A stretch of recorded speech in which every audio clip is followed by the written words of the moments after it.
말씀 봉독하겠습니다. 구약성경 시편 109편 14절에서 20절 말씀입니다. 여호와는 그의 조상들의 죄악을 기억하시며 그의 어머니의 죄를 지워버리지 마시고 그 죄악을 항상 여호와 앞에 있게 하사 그들의 기억을 땅에서 끊으소서. 그가 인자를 베풀 일을 생각하지 아니하고 가난하고 궁핍한 자와 마음이 상한 자를 핍박하여 죽이려 하였기 때문이니이다. 그가 저주하기를 좋아하더니 그것이 자기에게 임하고 축복하기를 기뻐하지 아니하더니 복이 그를 멀리 떠났으며 또 저주하기를 옷 입듯 하더니 저주가 물같이 그의 몸속으로 들어가며 기름같이 그의 뼛속으로 들어갔나이다. 저주가 그에게는 입는 옷 같고 항상 뛰는 띠와 같게 하소서. 이는 나의 대적들이 곧 내 영혼을 대적하여 악담하는 자들이 여호와께 받는 보응이니이다. 아멘. 세상을 악하게 산 사람들도 자기 자녀들만큼은 그 악에서 벗어나가지고 제대로 살길 바랍니다. 선하게 살길 바라는 거예요. 여러분, 많은 사람들의 관심사 중 하나가 조상의 죄악이 과연 후손에게 영향을 미치겠느냐, 그 여부가 굉장히 궁금한 관심사 중에 하나입니다. 여러분, 실제로 이 대답이 노이길 바라요.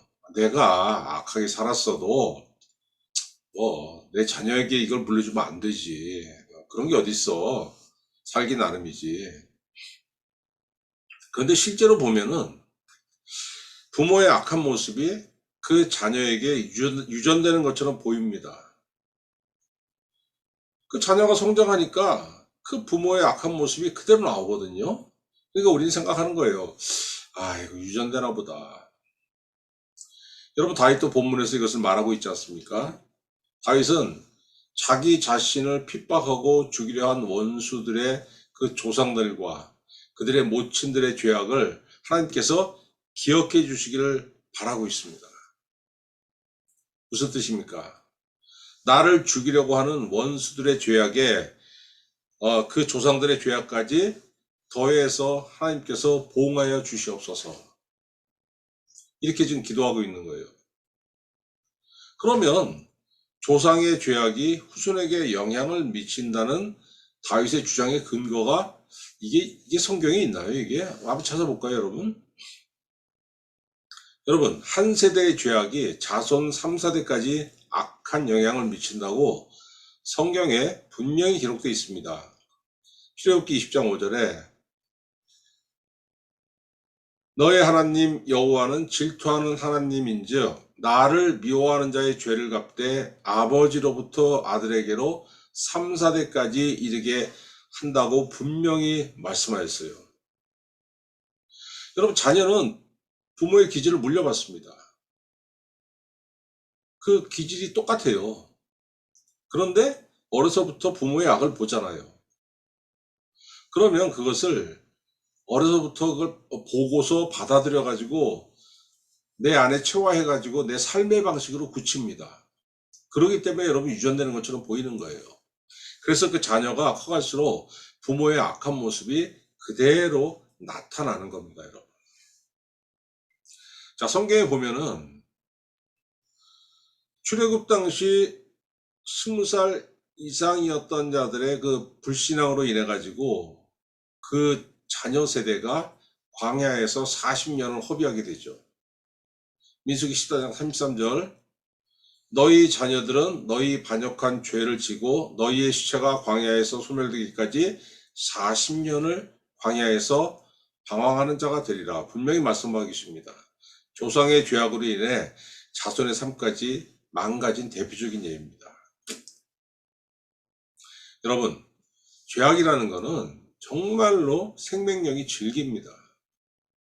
회개하지 못한 조상의 죄악이 나에게 영향을 미치고 회개하지 못한 나의 죄악이 내 후손에게 영향을 미치는 거예요.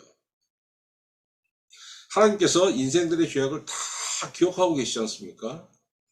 그렇기 때문에 여러분, 삶에 반드시 회개가 있어야 되는 거예요. 아니, 내 자녀가 내 죄악을 물려받지 않고 잘 살길 바라면서 하나님 앞에 내 삶에서 회개가 없다는 거. 이건 말이 안 되지 않습니까? 회개가 없다는 거. 회개 없는 자의 삶이 어떤 삶입니까? 죄악의 열매가 맺힌 삶이에요. 그것이 여러분 16절에서 19절의 기록입니다. 그럼 16절에 뭐라고 되어 있습니까? 그가 인자를 베풀 일을 생각하지 아니하고 가난하고 궁핍한 자와 마음이 상한 자를 핍박하여 죽이려 하였기 때문이니이다. 이렇게 다윗이 분명히 얘기하고 있습니다, 여러분. 가난하고 궁핍한 자와 마음이 상한 자는 굉장히 약한 자들이죠. 이런 자들에게 인자와 자비를 베풀 생각이 없이 이런 자들에게 강포하게 됐다는 거예요. 이거 요즘 말로 뭐라 그럽니까? 약자에게 비열하고 강자에게 비굴하다 그러잖아요. 여러분, 긍휼과 자비는 율법의 기본 정신입니다. 레위기 19장 18절 원수를 갚지 말며 동포를 원망하지 말며 내 이웃 사랑하기를 내 자신과 같이 사랑하라. 나는 여호와이니라. 왜 가난하고 약한 자들에게 자비를 베풀어야 되느냐? 내가 하나님이기 때문이다 하고 하나님께서 분명히 못 박으시잖아요. 미가서 6장 8절 사람아 주께서 선한 것이 무엇임을 내게 보이셨나니 여호와께서 내게 구하시는 것은 오직 정의를 행하며 인자를 사랑하며 겸손하게 내 하나님과 함께 행하는 것이 아니냐.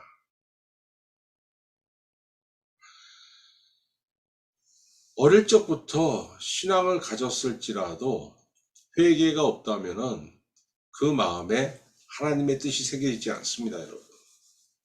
그러면은 율법에 기록된 하나님의 마음과 정반대의 모습이 나와요.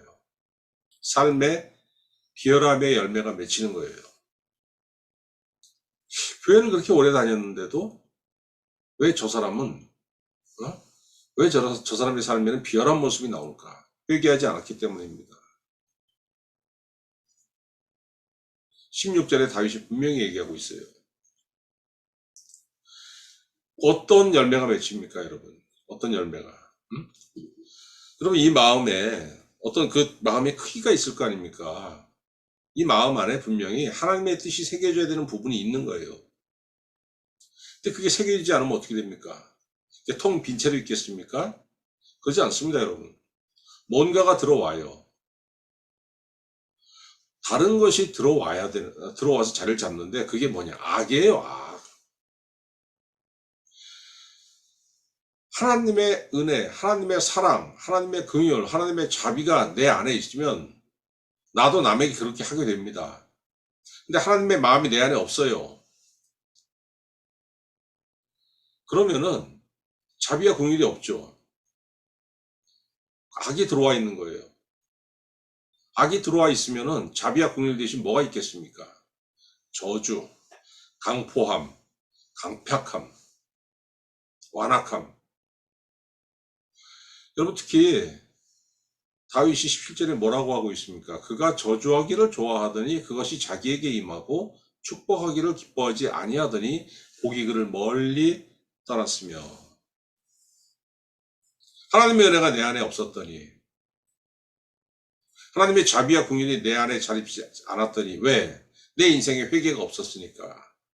이 안에 악이 가득해가지고 나는 남을 긍휼하게 여기고 남을 위하는 사람이 아니고 오히려 약한 자, 마음이 상한 자에게 갑질을 하는 비열한 사람이 되었다는 거예요.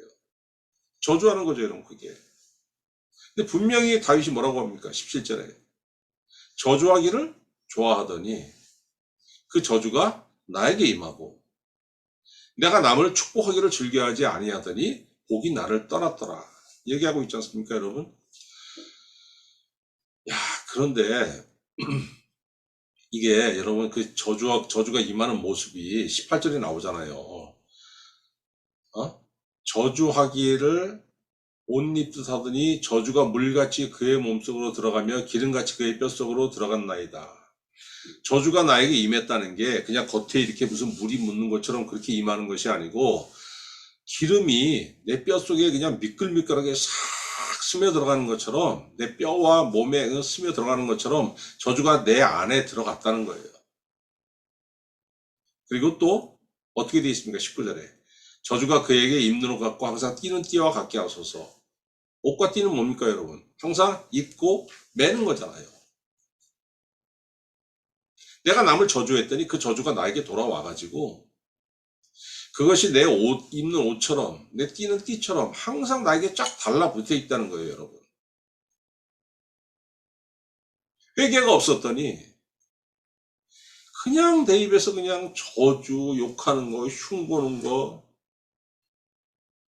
근데 그것이 나에게 다시 와가지고 그냥 겉에 딱 달라붙는 것이 아니고 내 중심 깊숙이 싹 스며들었다는 거예요.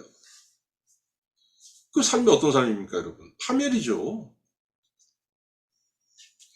이것이 하나님께서 정하신 법칙이에요. 이 법칙은 다윗 시대로 끝나는 것이 아니고 지금도 여전히 유효합니다. 잠언 14장 14절 마음이 굽은 자는 자기 행위로 보응이 가득하겠고 선한 사람도 자기 행위로 그러하리라. 심은 대로 거둔다는 거 아닙니까? 선을 심었더니 선한 열매를 거두고 악을 심었더니 악한 열매를 거두고 남을 저주했더니 그 저주가 내게로 돌아오고 마태복음 7장 2절 너희가 비판하는 그 비판으로 너희가 비판을 받을 것이요 너희가 헤아리는 그 헤아림으로 너희가 헤아림을 받을 것이니라. 비판하는 게 뭐예요, 여러분? 헤아리고 흉보고 욕하는 거 아닙니까? 뒷담화 한다 그러잖아요. 갈라디아 6장 7절 스스로 속이지 말라 하나님의 업신여김을 받지 아니하시나니 사람이 무엇으로 심든지 그대로 거두리라. 심은 대로 거둔다는 거. 여러분, 그래서 회개가 없는 삶, 회개가 없으면 뭐가 없습니까? 당연히 감사가 없어요. 회개하지 않는 것은 내 안에 하나님의 것을 두지 않는 거예요. 그러니까 감사가 없습니다. 감사는 뭡니까? 어디다 합니까? 하늘로 하는 거 아니에요. 나와 하나님의 관계가 원만하지 못하다는 겁니다. 자비가 없습니다. 자비는 누구에게 베푸는 겁니까? 사람에게. 내가 회개하지 않았더니 하늘과 나의 수직적인 관계, 사람과 사람 사이 수평적인 관계가 다 망가져요. 어떤 삶입니까 이게? 저주에 묶인 삶이에요. 여러분, 사람이 말씀에 대한 순종, 말씀을 내 안에 받아들이고 그 여부에 따라서 인생의 복과 저주가 갈리는 겁니다. 신명기 11장 26절 하나님께서 모세를 통해서 분명히 말씀하셨습니다. 내가 오늘 복과 저주를 너희 앞에 두나니 너희가 만일 내가 오늘 너희에게 명하는 너희의 하나님 여호와의 명령을 들으면 복이 될 것이요 너희가 만일 내가 오늘 너희에게 명령하는 도에서 돌이켰더나 너희의 하나님 여호와의 명령을 듣지 아니하고 본래 알지 못하던 다른 신들을 따르면 저주를 받으리라. 명확하지 않습니까? 하나님의 말씀이 내 앞에 있어요. 선택은 내가 하는 거예요. 순종의 길을 갈 것인가? 불순종의 길을 갈 것인가? 순종의 길을 가면은 복이 될 것이요. 불순종의 길을 가면은 저주를 받으리라. 어떤 사람이 복을 받습니까, 여러분? 여호와의 명령을 듣는 사람인데 구체적으로 뭐예요? 말씀에 순종하는 거죠. 시편 1편 1절 복 있는 사람은 오직 여호와의 율법을 즐거워하여 그의 율법을 죄하러 묵상하는 자로다. 그리고 이 사람은 어떤 사람이에요? 구원의 주 예수 그리스도를 믿는 사람들이죠. 사도행전 4장 12절 다른 이로서는 구원을 받을 수 없나니 천하 사람 중에 구원을 받을 만한 다른 이름은 우리에게 주신 일이 없습니다. 여러분, 구원받지 않는 사람이 어떻게 복을 받겠습니까? 예수 그리스도로 말미암아서 다 복을 받고 은혜 받고 저주는 어떤 사람에게 임하는 겁니까? 예수 그리스도를 믿지 않는 사람들.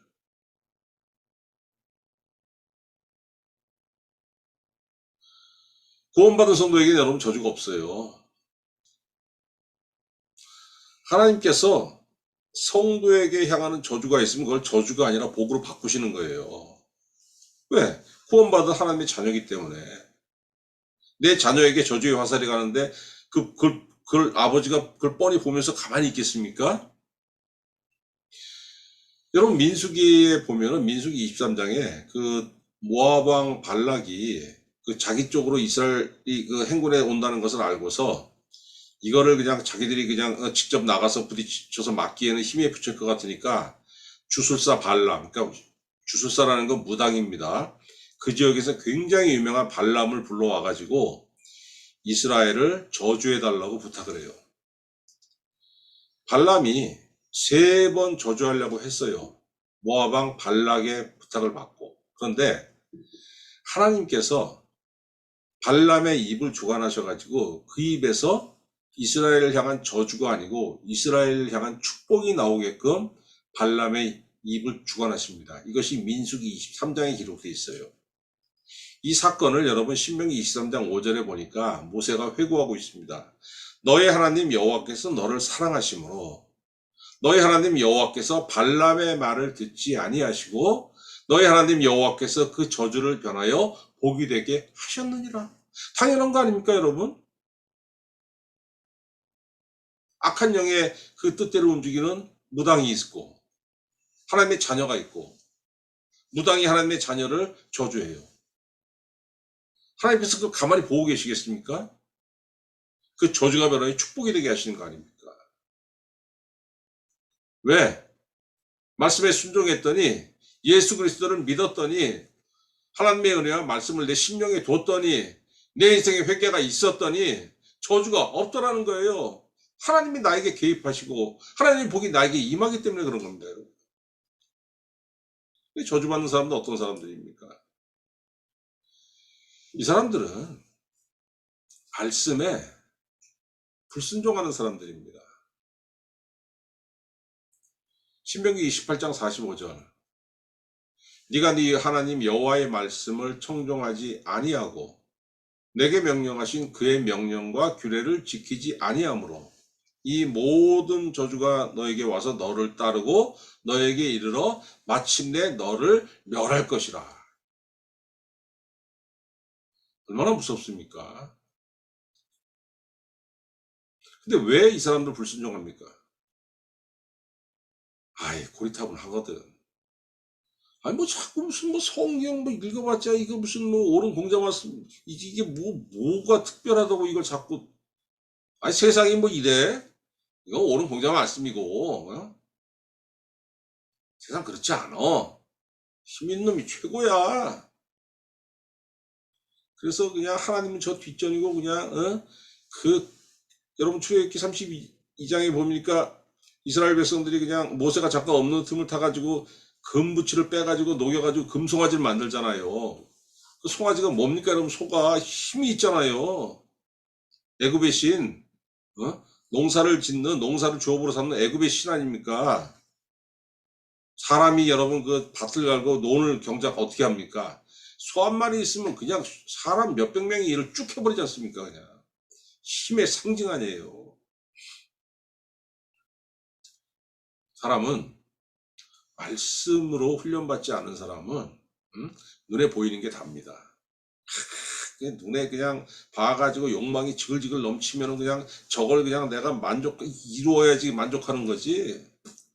그래서 여러분 하나님의 말씀에 왜 불순종하느냐? 훈련이 안 돼 있는 것이고 말씀이 그 안에 들어와 있지 않은 것이고 그런 사람은 자신이 원하는 하나님을 만들어 섬기는 거예요. 그랬더니 어떻게 되는 겁니까? 저주를 자초하는 거죠. 하나님 외에 다른 걸 항상 쫓아가기 때문에. 어떤 사람이 또 저주의 대상입니까? 예수 그리스도 이외에 다른 구원을 주장하는 사람들. 이게 당연한 거 아닙니까? 갈라디아 1장 18절 그러나 우리나 혹은 하늘로부터 온 천사라도 우리가 너희에게 전한 복음 외에 다른 복음을 전하면 저주를 받을지어다. 하늘의 천사라도 예수 그리스도로 인한 구원의 복음 이외에 다른 복음을 전하면 저주를 받는다는 거예요. 여러분, 이상한 이단들이 얼마나 많습니까? 그 배우가 사탄입니다. 더 이상한 건 거기에 가가지고 넋을 잃고 그게 진리라고 따라가는 사람들이 더 이상한 거예요. 회개하지 않았더니 하나님의 은혜가 이 안에 박혀있지 않으니까 분별을 하지 못하는 겁니다, 여러분. 누가 또 저주받습니까? 하나님의 자녀를 저주하는 사람. 그것도 저주의 대상이에요. 창세기 10장 3절. 하나님께서 아브라함에게 분명히 약속하십니다. 너를 축복하는 자에게 내가 복을 내리고 너를 저주하는 자에게는 내가 저주하리니 땅의 모든 족속이 너로 말미암아 복을 얻을 것이라. 분명히 하나님께서 약속하셨습니다. 하나님의 자녀를, 예수 믿는 사람을 쉽게 정죄하고 욕하지 마세요. 나에게 그 저주가 돌아옵니다. 그리고 평소에 말할 때 욕을 많이 하지 않습니까, 사람들이? 그냥 지나가는 욕이 아니고 그 욕에는 상대에 대한 저주가 굉장히 많습니다.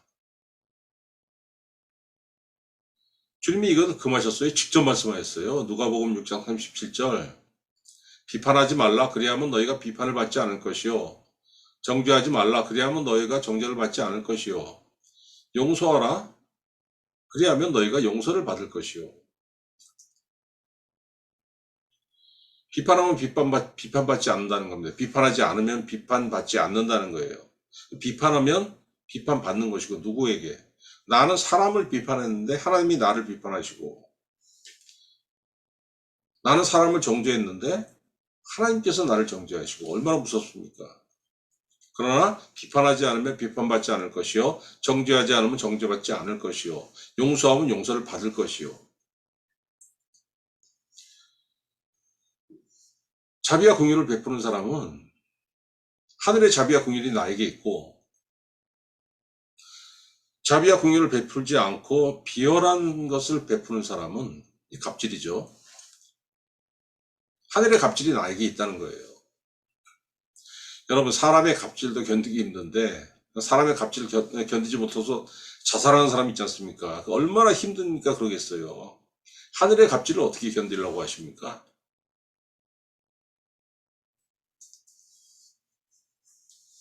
이런 생각이 듭니다. 아니, 그럼 어떡하라고? 살다 보면 나에게 원수같이 구는 사람도 있고, 나를 대적하는 사람도 있고, 나 그렇게 크게 한 것도 아니야. 살다 보면 그냥 부딪히고 이렇게 항상 그런 일에 대해서 왜 저렇게 나를 원수처럼 대하고 나를 죽이려고 하냔 말이야. 가만히 있고 당하라고? 바보같이 당하라는 게 아니죠, 여러분. 원수는 누가 갚느냐? 여러분, 원수를 저주하고 원수를 갚는 것은 누구의 일이냐면은 하나님의 일이에요. 로마서 12장 19절. 내 사랑하는 자들아, 너희가 친히 원수를 갚지 말고 하나님의 진노하심에 맡기라. 기록되었을 때 원수 갚는 것이 내게 있으니 내가 갚으리라고 주께서 말씀하시니라. 여러분, 사람이 그 원수를 갚으면은 어떻게 원수를 갚아야 되는지도 잘 모르고, 잘 모르지 않습니까? 근데 하나님은 정확하게 아시는 거예요. 내 자녀에게 이 사람이 얼만큼 잘못했는지 정확하게 아시고, 모든 걸 다 아시기 때문에 하나님께서 원수를 대신 갚아주신다는 거예요. 그러면 원수 갚는 일이 원수를 내가 갚았으면 좋겠는데 하나님께서 시원하게 대신 갚아주시니까 내가 할 일은 뭡니까? 난 가만히 있으면 됩니까? 그건 아니죠, 여러분. 하나님의 영역이 있으면 내 영역도 있는 겁니다. 원수를 하나님께서 갚으시고 내가 할 일은 원수를 축복하는 거죠. 여러분, 축복, 복, 이거 구분 잘 하셔야 돼요. 축복하는 거는 복을 빌어주는 겁니다. 사람은 사람에게 복을 못 줘요. 다만 사람이 사람을 축복할 수 있어요. 하나님, 저 사람을 하나님께서 복 주시고 은혜를 베풀어 주시옵소서. 이거 축복하는 거예요. 근데 자꾸 무슨 하나님이 축복한다고 자꾸 그런 단어를 씁니다. 하나님이 어떻게 축복합니까? 여러분, 축복은 누구에게 하는 겁니까? 나보다 더 위에 복을 빌어주는 거. 하나님께서 저 사람에게 좀 은혜 좀 주옵소서 하고 나보다 높은 위에 있는 그 존재한테 그 복을 빌어주는 거거든요. 하나님이 사람을 어떻게 축복합니까? 하나님 복을 주시는 존재지. 하나님이 누구한테 저 친구 복 좀 주세요. 이럴 수 없는 거 아닙니까? 사람은 축복하는 거고 하나님 복 주시는 거고. 근데 하도 그냥 축복 이런 단어만 쓰니까 요즘은 학자들이 책에서까지 그냥 그 축복과 복을 구분하지 않고 그냥 씁니다. 그러나 여러분 분명히 구분하셔야 되는 거예요.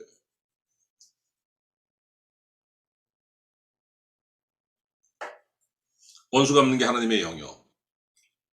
내 영역은 원수를 축복하는 거. 에이, 이게 쉽지 않죠.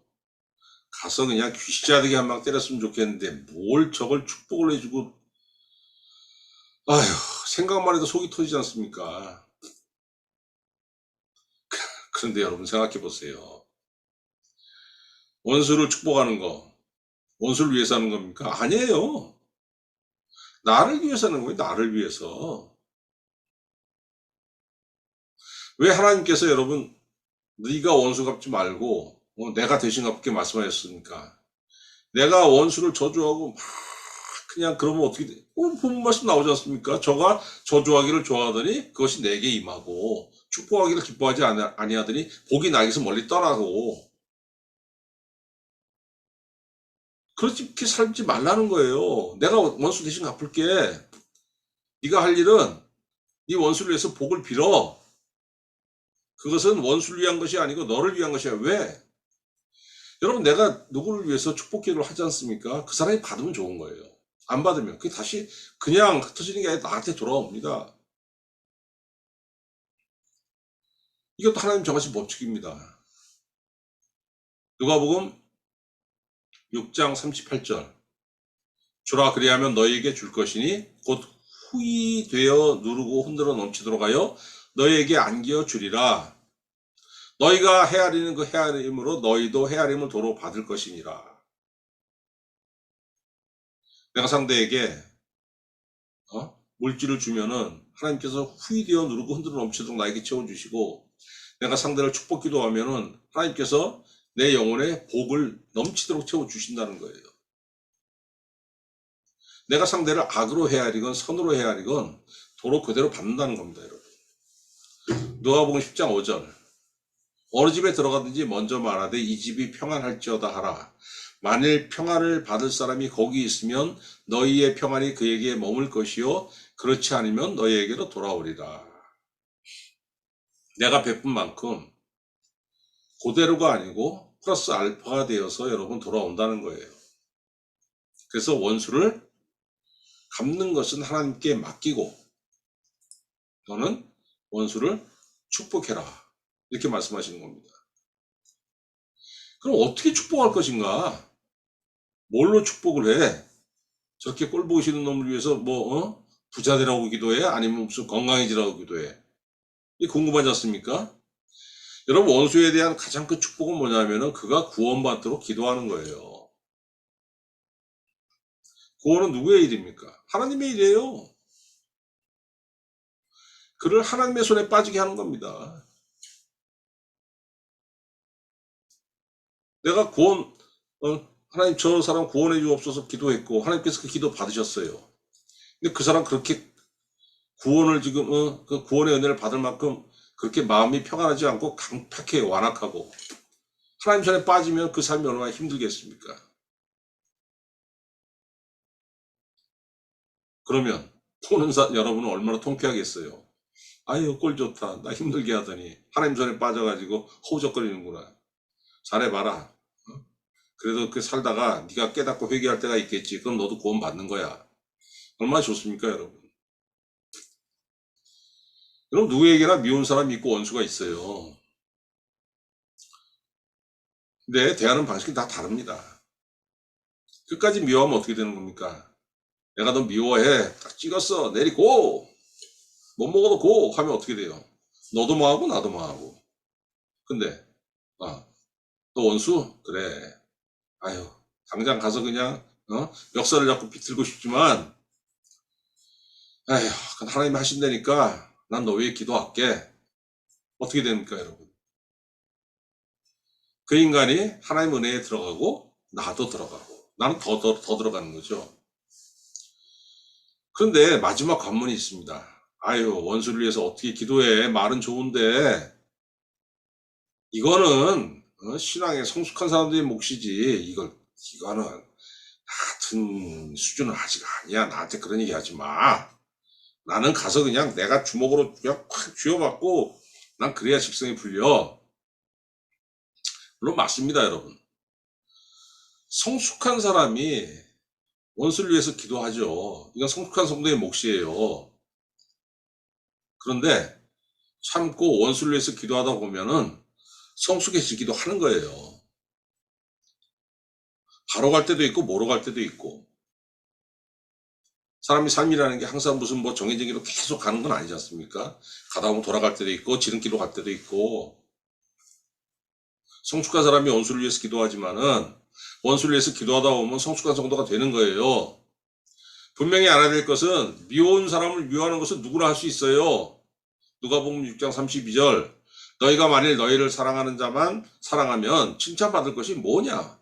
죄인들도 사랑하는 자는 사랑하느니라. 악한 인간도 다 그렇게 한다는 거예요, 여러분. 여러분, 미워하는 사람을 저주하는 악은 자손 3,4대에 대물림 되지만 원수를 축복하는 선한 일은 천대까지 대물림 되는 겁니다. 출애굽기 34장 6절 여호와라 여호와라 자비롭고 은혜롭고 노하기를 더디하고 인자와 진실이 많은 하나님이라. 악을 3,4대까지 베풀고 선은 1,000대까지 베푼다고 분명히 출애굽기에서 하나님께서 약속해 주셨어요. 여러분, 성도는 미운 자, 원수, 이 사람들의 파멸을 위해서 저주하고 악담하고 그러지 말라는 겁니다. 오히려 그의 영혼을 위해서 기도하라는 거예요. 어떻게 됩니까? 하나님을 향해서 성숙한 성도가 되는 것이고 사랑 앞에서 성숙한 성도가 이렇게 자라난다는 겁니다. 이 은혜가 여러분의 삶에 넘침으로 인해 가지고 여러분이 부터 시작해 가지고 여러분 자손 1,000대까지 하나님의 선함이 머무는 귀한 성도가 되시기를 우리 구주 예수 그리스도의 이름으로 축원합니다. 기도하겠습니다. 자비하신 하나님 아버지, 오늘도 우리에게 좋은 말씀 주셔서 감사합니다. 하나님 아버지, 이 말씀을 계기로 우리의 삶을 되돌아보게 하여 주시옵소서. 우리의 삶에서 미운 자, 거스리는 자는 미워했고 그가 망하기를 원했으며 나에게 좋은 사람에게만 좋게 대하는 삶을 살았나이다. 그러나 하나님 아버지, 이 삶을 회개하게 하시고 내 안에 하나님의 사랑과 자비가 없음을 회개하게 하여 주시옵소서. 내가 회개할 때 하나님께서 나에게 은혜를 주심으로 인해 가지고 내 삶에서 타인을 저주하는 삶이 아니고 내 삶에서 타인을 축복하고 그를 위해서 기도할 때 하나님의 은혜가 나에게도 머물고 그에게 머물므로 인해서 그가 구원의 은혜 안에 들어오고 내가 성숙한 성도, 은혜 받은 성도, 하나님께서 원하시는 높은 그 영적으로 높은 위치에 있는 성도가 될 수 있도록 주님께서 은혜로 넘치도록 충만하게 채워 주시옵소서. 감사드리옵고 우리 구주 예수 그리스도의 이름으로 기도하옵나이다. 아멘.